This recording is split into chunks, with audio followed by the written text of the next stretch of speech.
Hey guys, Tarke here, and this is going to be kind of like a build wrap-up, sort of round out on the Omni Lightning Trapper. In the background is my first Uber Elder of the League. This is influenced by Maven.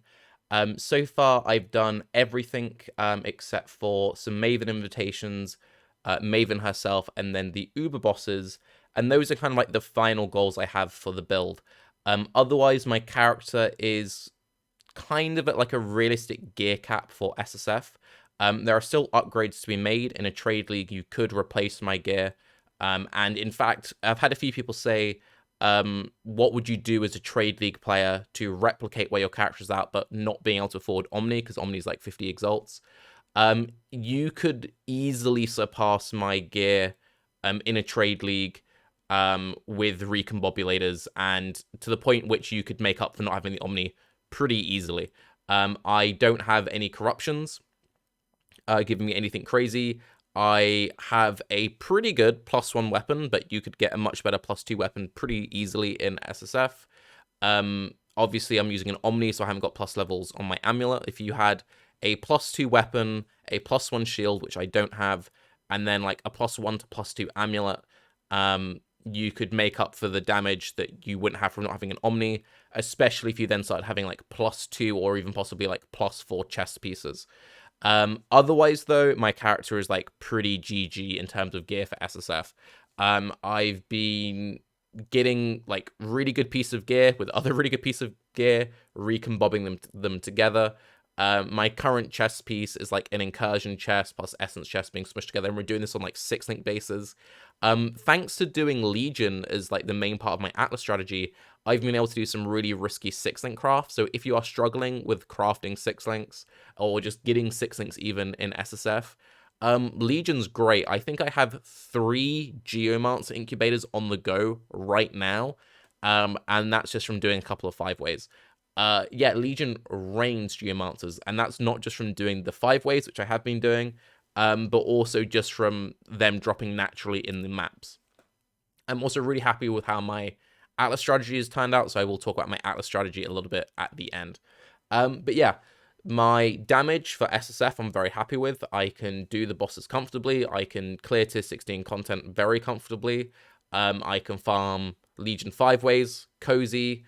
Will it be good enough for the Uber content? I guess we'll see when I get to that over the next week or so. But yeah, I would say this character is pretty much, for SSF, kind of capped out. At level 96, there are a couple more things that would be nice that I could get on the passive skill tree. With my current tree, I kind of get like meaningful passive upgrades till level 98.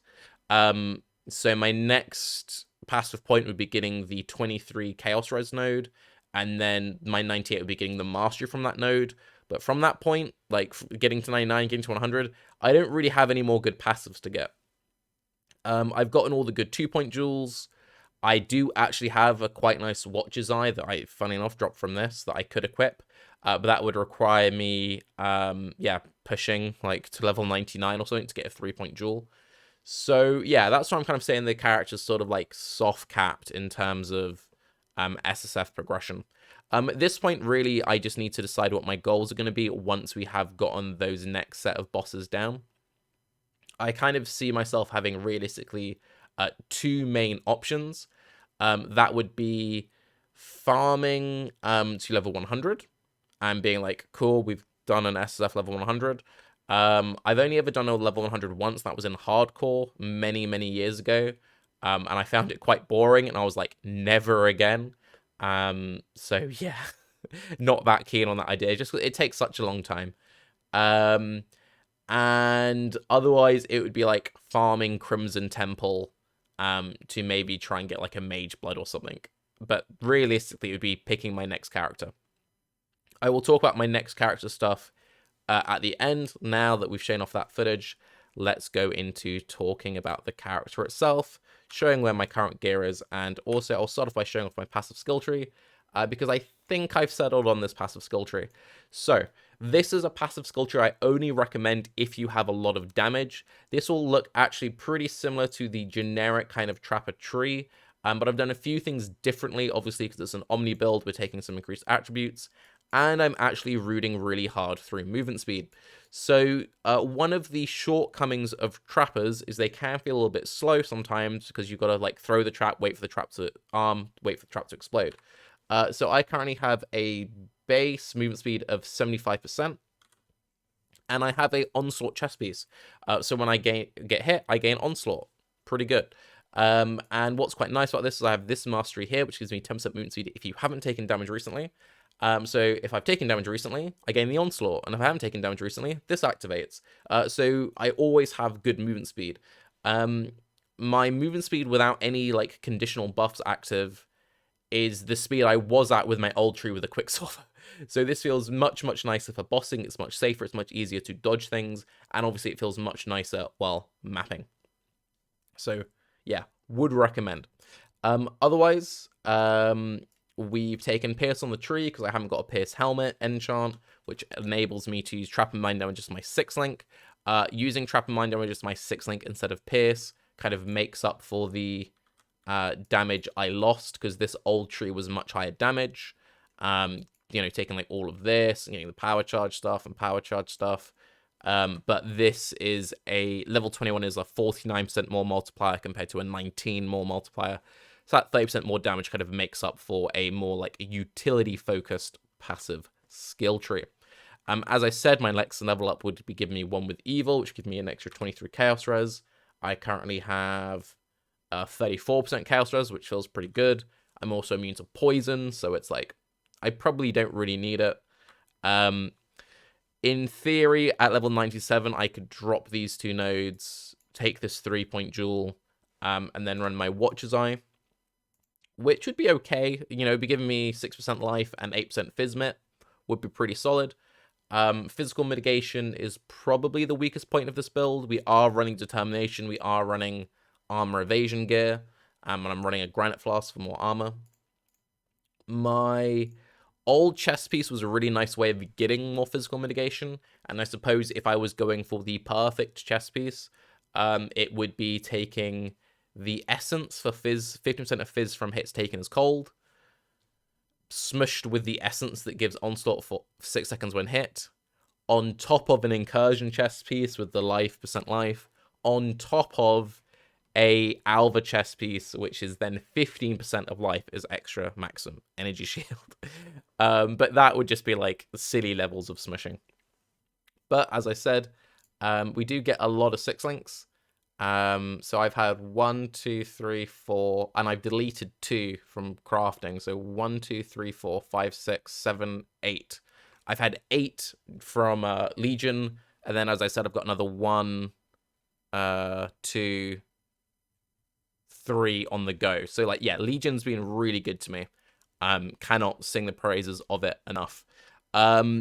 In terms of extra min-max, I'm actually not using these 3 links. This could be a Divine Blessing Life Tap Wrath, which is something that I will run when it comes to doing the Uber content, because I imagine I will need all the damage I can get.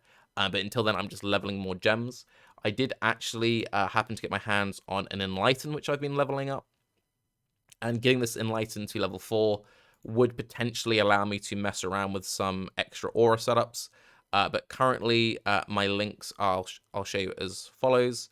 So you've got our Flame Dash, Faster Casting, Cypress Mark Life Tap, Arcane Surge, Molten Shell Vitality, Defiance Banner, Termination, Grace, Summon Skitterbots, Bear Trap, Advanced Trap, Siphoning Trap, Life Tap, Lightning Trap, Swift Assembly, Critical Strikes, Charge Traps, Life Tap, Trap and Mind Damage, and then as I said, we'd run like Divine Blessing, Wrath stuff there. All of my gear is pretty min-maxed. Ideally, yeah, you just like fill in everything with attributes, get all the immunities you can get as much movement speed as you can get, and then you're kind of laughing. But, you know, pretty much kind of like capped out realistically. I'm pretty happy with all of my implicits. I suppose I could be getting better implicits on my chest piece. But I'm happy with what I got on my helm, happy with what I got on my gloves, happy with what I'm getting on my boots from Eldritch Orbs. It would just be like trying to get them with higher rolls. As I said, I've got like the perfect Timeless Jewel. In theory, these like 20% nodes could be like 5% attribute nodes, but like, I mean, how many divines are realistic? in theory, my Corrupting Blood, life, proj damage duel could be, like, life double damage. But, like, you know what I mean? And in theory, yeah, this could be corrupted as well, or something. But, like, you know, I feel like I've kind of hit that soft cap in terms of SSF. I could eventually craft some better flasks through higher alteration spam.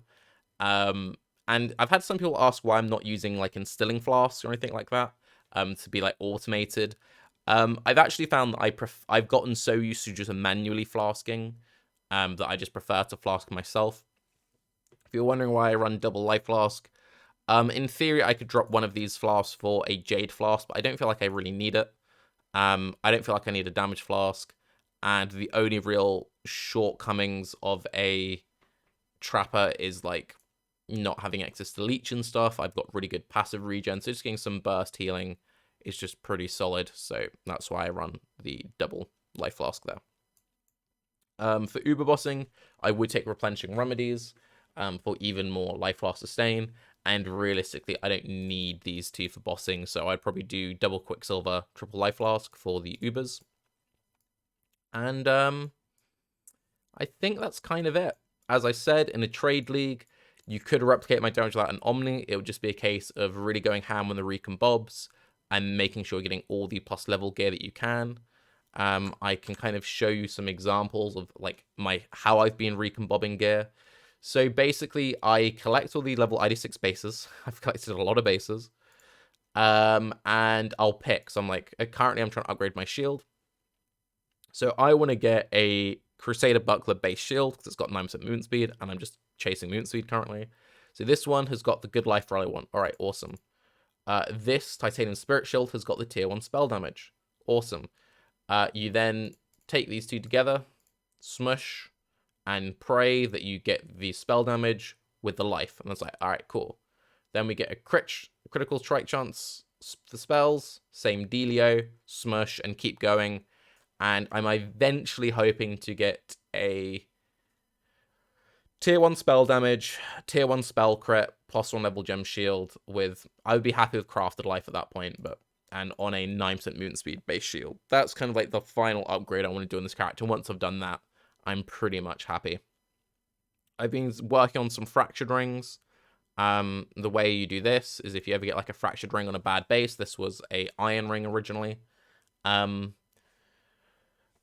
Scour it down to a magic item, and then get another magic ring on the one you want. So this was I wanted to put on an amethyst, and then got an amethyst ring. And then roll the amethyst ring till it just has one prefix. So I roll until it just had the energy shield, then smush them together, and it forces you to keep the mods. You don't ever want to do white items with the magic items because it's just better to do it this way. But yeah, at this point, I could eventually roll this to make just a slightly better version of that, or just like a slightly better version of that. But, like, you know what I'm saying? I don't know. I feel like my gear is kind of maxed out. So what are my goals? What am I planning on doing once I eventually reach through all the Uber content? I'm not entirely sure. So as I said, either chasing 100, maybe trying to farm up a mage blood, but more realistically, be making a new character. Now, one thing that just worries me a little bit is when I get a character to kind of like this level of min-max, I'm kind of satisfied with the build. I could get another build to this level of min-max very, very quickly. So I'm not sure if in, like, a week's time when I've done everything I want to do on this character, if I'm going to continue in this SSF, or if I would make a new character in a different league, possibly doing one in a different league. Just because I like that sense of progression. I have the most fun in the journey stage. I've had some people say, like, oh, why don't you, like, you go to trade and sell your mirror and make, like, a super dirty trade league character? I would get bored really quickly. Whenever I've done that in previous leagues, like when I used to play hardcore trade and stuff like that, when I have a fully equipped character, it's like, all right, cool, my character's fully equipped. Now what? Like, I don't play...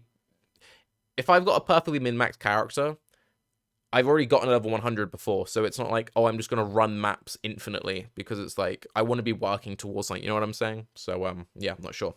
Let me talk about the Atlas passive skill tree, because I said I want to talk about that. I'm actually really happy with this tree. It's very, very safe. It's missing some points, because as I said, I need to do some Maven invitations, and Maven herself. With those extra points, I would pick up altar nodes. I've been farming Searing Exarch because it's safer. Would recommend farming Searing Exarch over Eater of Worlds. I would still take this 2-pointer because you can get this node. I wouldn't take Wrath of the Cosmos for XP farming. But basically, full breach for Legion, really safe XP, really safe currency. The breach is mostly just there because it's quick and it's fun and I can just do it for mapping. But it is the weak point. I started off the league doing Expedition, which was really, really good, but it's rippy and it's quite slow. So I took the breach because it's next to Legion. One thing I would maybe consider experimenting with instead of doing breach would be maybe replacing those nodes for Alva nodes, simply because Alva unveiled crafts are so strong with recombobulating that maybe that might be a better way to go. But yeah, I don't know. Get all the essence stuff. Essences are good. I don't struggle with map sustain. This is enough map nodes to feel good about map nodes. Having corrupted strongboxes feels great. I don't need to force additional strongbox. I always have like 4 or 5 strongboxes in my maps anyway. We get all the guardian nodes from these. We get the double guardians when we're doing like Shaper and Elder stuff, so we get even more fragments. Yeah, it just kind of feels good. So yeah, would recommend. Let me know what you'd like to see next. What do you do when you reach kind of like that soft cap on a character? And I'll see you all in the next one. I'm Tarke. Have a good day. Bye-bye.